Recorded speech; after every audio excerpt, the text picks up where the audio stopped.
Have you ever noticed something strangely missing from old paintings? I never did. At least, not until someone pointed it out. Look closely at medieval feasts, Renaissance banquets, royal portraits. Everyone is holding something. A glass of wine, a mug of beer, a golden goblet. But almost nobody is drinking water. And once you notice it, it's surprisingly hard to unsee. It's so common that millions of people now believe the same explanation. People in the old days didn't drink water because it wasn't safe. It sounds reasonable. Honestly, I believed it too. In fact, it's only part of the story. And the real answer tells us something fascinating. Not about what people drank, but about how art can quietly rewrite history. Imagine that someone 500 years from now tried to understand our lives using only Instagram photos. They'd probably conclude that we eat restaurant food every day, travel every weekend, and spend every evening watching sunsets. Of course, that's ridiculous. Instagram doesn't show ordinary life. It shows the moments people want to remember. Old paintings worked in almost exactly the same way. That comparison completely changed how I looked at them. For centuries, paintings weren't photographs. They were expensive commissions. A king didn't hire an artist to paint himself drinking a cup of water after working in the garden. A wealthy merchant didn't pay a fortune to celebrate Tuesday lunch. Paintings captured the extraordinary, not the ordinary. That's why we see banquets instead of breakfasts, coronations instead of commutes, celebrations instead of everyday routines.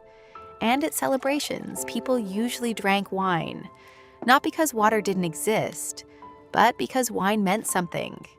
In Europe, wine represented wealth, hospitality, celebration. And in Christian art, it carried powerful religious symbolism through the Last Supper and the Eucharist. A glass of wine wasn't just a drink, it was a message. Artists loved it for another reason too. Imagine trying to paint a clear glass filled with clear water. There's almost nothing to see. Now compare that to deep red wine catching the light inside a crystal goblet.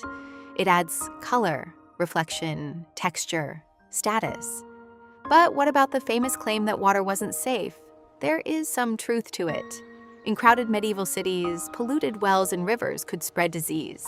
People certainly drank beer, ale, and diluted wine regularly. Small beer, with very low alcohol, was common because brewing often involved boiling water, making it a practical everyday drink in many places. But here's the part the internet usually leaves out. People absolutely drank water.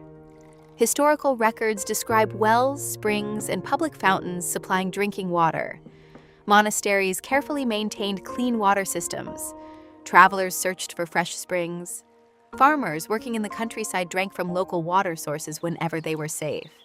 If humans had stopped drinking water altogether, civilizations simply wouldn't have survived. That, to me, is where the myth starts to fall apart. In fact, historians have spent years pushing back against the idea that everyone avoided water. The evidence just doesn't support it. So why do we remember history differently? Because paintings survived. Millions of ordinary moments never did. Very few artists painted a farmer taking a break beside a well, or a family passing around a bucket of water during dinner. Those scenes were considered too ordinary, not important enough to preserve. So, centuries later, museums became filled with images of wine, while everyday water quietly disappeared from our memory. And that's the fascinating part. The biggest illusion isn't that people didn't drink water. It's that we mistake art for reality. A collection of paintings can convince us that an entire civilization lived one way, when in fact we're only looking at the highlights. And honestly, I think that's the real story here. It's a reminder that's just as relevant today. Because one day, people might study our Instagram posts, our TikToks, our YouTube videos, and draw completely wrong conclusions about how we actually lived. History isn't only shaped by what survives, it's shaped by what gets remembered. And sometimes, what's missing tells the most interesting story of all.